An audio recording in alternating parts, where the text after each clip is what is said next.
Welcome to the NBA Coast to Coast podcast brought to you by thelines.com. Coming to you from the West Coast, Josh Lander, joined by Nate Weitzer. He's on the East Coast. We've got the last game of the night here on Friday for you guys. The Lakers are in Minnesota in this one, tied 1-1 now. We're going to be looking at some best bets, everything we've got in here, some player props as well. We've got 2 episodes up in the other for the other games as well on Friday night, 3-game slate there. So make sure you are subscribed to that channel. Continue to follow along and check out all of the episodes and breakdowns. We're bringing you guys the rest of these playoffs. Got to remind you as well, we are going to have the email newsletter coming out on Fridays. Not going to have one tomorrow, as we already had it on Thursday for that NFL draft going on right now. But we are going to continue to have that come out on Fridays with everything you need to know, recaps of the week, as well as what we're looking forward to for the weekend and the next week in sports betting. So definitely make sure to check that out in the description of the video. And you'll also get the bonus parlay from Nate and myself. Looks like we're going to hit the one today, I believe. So we'll keep rolling with it. But let's go ahead and get right into the first look you've got for that game here on Friday night, Nate. Oh, you love to hear it. Dennis Schroeder coming through for the Pistons there. Yeah, I know this has been a low-scoring series for sure, but Lakers over 51.5 in the first half is in part like I would like to just take Luka first half points. I don't really see a market for that. It's usually the first quarter points. But that 10 points in the first quarter line that's up for Luka has hit in 7 of his last 9 playoff games, including 2 against Minnesota. And I mean, he has 20 plus in the first half in both of these to start the series, and 43% usage rate in the first quarter. He comes out and the Wolves have no answers for him. This is what everybody was analyzing about the series before we went in there, is that they had no answers when he was with Dallas last year. And the Mavs averaged 57 a game in the first half in that series. And that was a very low scoring series that slowed down the stretch. And this one will also probably slow down in the fourth quarter. And we got a low total there. But initially, I think the Lakers, there's just like too many holes to plug when you can't guard Luka without help. And the Wolves are starting to have that crack in their armor where they're like, we don't double anybody. It's like, yeah, you're going to start doubling Luka. And like Austin Reeves is not going to miss his wide open threes. The Lakers shot 5 for 17 in the first half from deep and still got 58 because they were getting out in transition a little bit. So, Luka's Mavs, again, they shot 40% from 3 in that series against the Wolves because they were, again, kind of compromised. So that's partially why I think the Lakers can keep this thing going on offense. Yeah, I think so too. It wasn't like, I don't know if people were overreacting to that game for the Lakers, but I never thought the Lakers had this like I think we both were under the impression minus 190 for them to win the series was mispriced and getting that Laker bump in general. So like I wasn't as surprised that they would lose a game to the Wolves like that, and it wouldn't make me just think they weren't going to be able to come back and play offense the rest of this series. So yeah, I think you come back in this one, and this is a great moment in time to make that statement coming out. It's a very LeBron thing to do, to be like, y'all think that we shouldn't have the momentum after this one? Well, we're about to grab it right away in the first part of this first game. So I'm with you on that one. I am going to go to Ant though for my first look here and take it over on the rebounds and the assists for Ant. I mean, both of the like the rebounds you're getting for a pretty good number here. He's been doing that a lot. Lakers do give up rebounds to guards as well. I'll say there's been a good amount of long rebounds seems to be a reason for that. Now has 8 boards and 6 boards in this series. He's averaging about 10 and a half, 11 rebound chances. So I think this all adds up. You're going to see him mostly on like Austin Reeves, not quite as much on Luka. That's going to be JMD all day. And then LeBron and Julius Randle are pretty much going at it. So really it's going to be like Ant and AR kind of going at it too. They bring a ton of help to Ant though. And that really just segues easily into the assists. We saw him in the first game of this series, really showed out. 9 assists, 0 turnovers. First time he's ever done that for sure. And then 13 potential assists, right? His second game he comes back, has 9 potential assists once again, and then has 0 assists in that one. So raining very, very cold on the dimes in that one. The big reason it kind of drew my attention. And 4.5, like we're basically getting this at flat. That's something that when he's at about 4.5 on the season, and when you look at the games where he's played with this iteration against this iteration of the Lakers squad, there's clear-cut reasons for why. Like they're doubling him. They're happy to sort of play off of a few other guys. When it's Jackson Hayes, it's always going to be playing off of him. He's not going to be out there for very long. But in the other instances, they definitely have left, the guys, they're choosing to leave Rui open when he's out there. Hasn't really resulted in Rui even taking that many more threes, but definitely taking a few more mid-range and shots away from the basket as opposed to being able to get close to the bucket. Actually, in the first game, shot 7 threes, which is definitely above his pay grade. But as we said, for a reason, they want him to be left open, and that's going to be a big part of Ant being able to then also play free, go get those rebounds, because after he's part of the double team, right? Then once the ball is out of the hands of the guy they're doubling, right now they're able to kind of rush back and sort of get in position for boards, and that's another reason I like the dimes for him and the assists. He's just going to keep going with those double teams. Like I don't think LA is going to stop doubling him that way. So like him to get the 11 RA in this one again.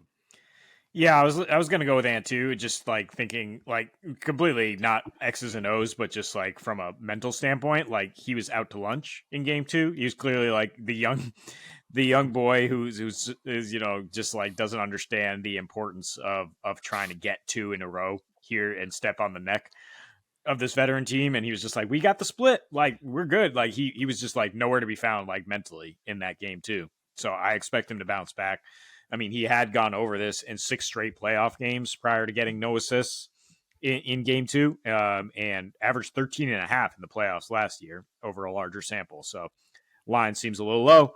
I'm also taking the RA with LeBron James, which we got points and rebounds last game and it hit, but I mean, it was pretty lucky to get that with 11 rebounds. So I think I'm going to get off the points because he just continues to defer to Luka. I mean, for good reason. I mean, he's just like maybe the most talented perimeter player in the game offensively, and LeBron's often just like your world, but he's going to impact the game in his own way, right? As a rebounder and as a great point guard as well.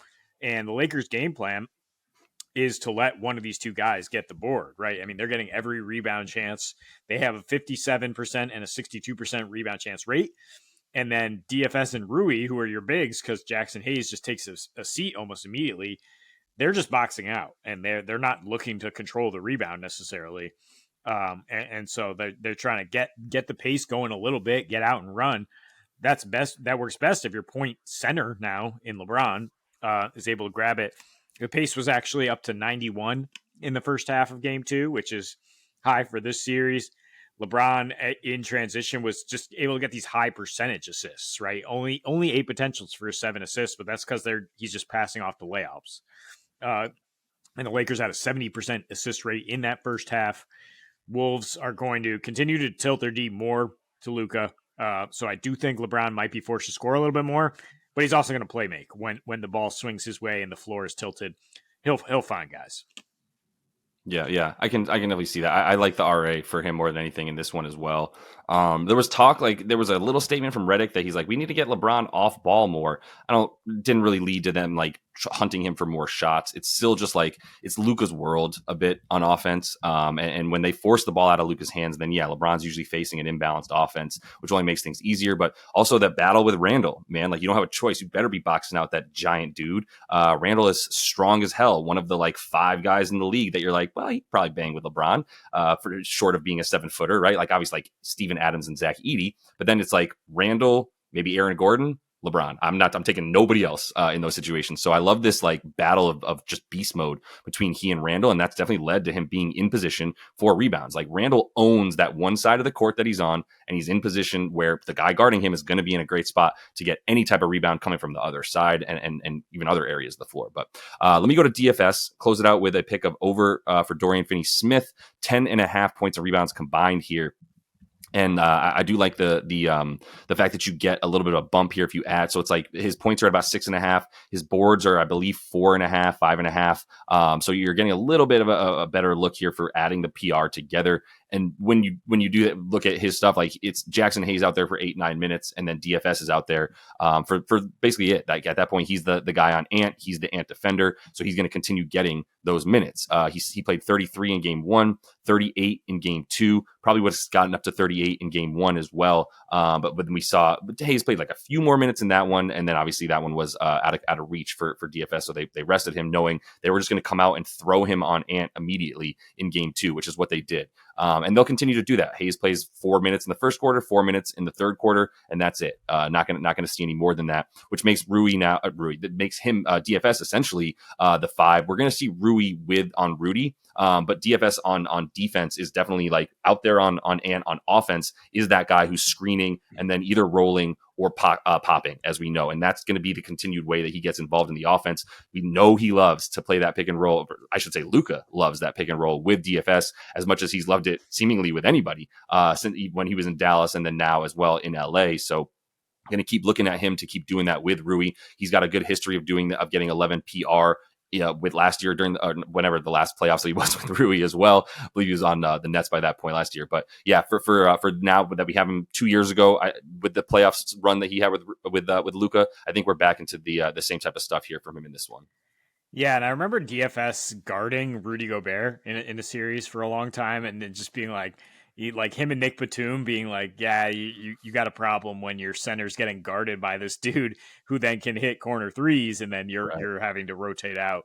It seems JJ Redick remembers that and is pressing that advantage. That's why they're going with these centerless lineups. So, you got to follow the minutes here with DFS. Yeah, just you can take the whole portfolio. I mean, you only had 1 assist or take the points or take the threes. But it looks like he's going to be out there for like 36 minutes based on how they've strategized so far.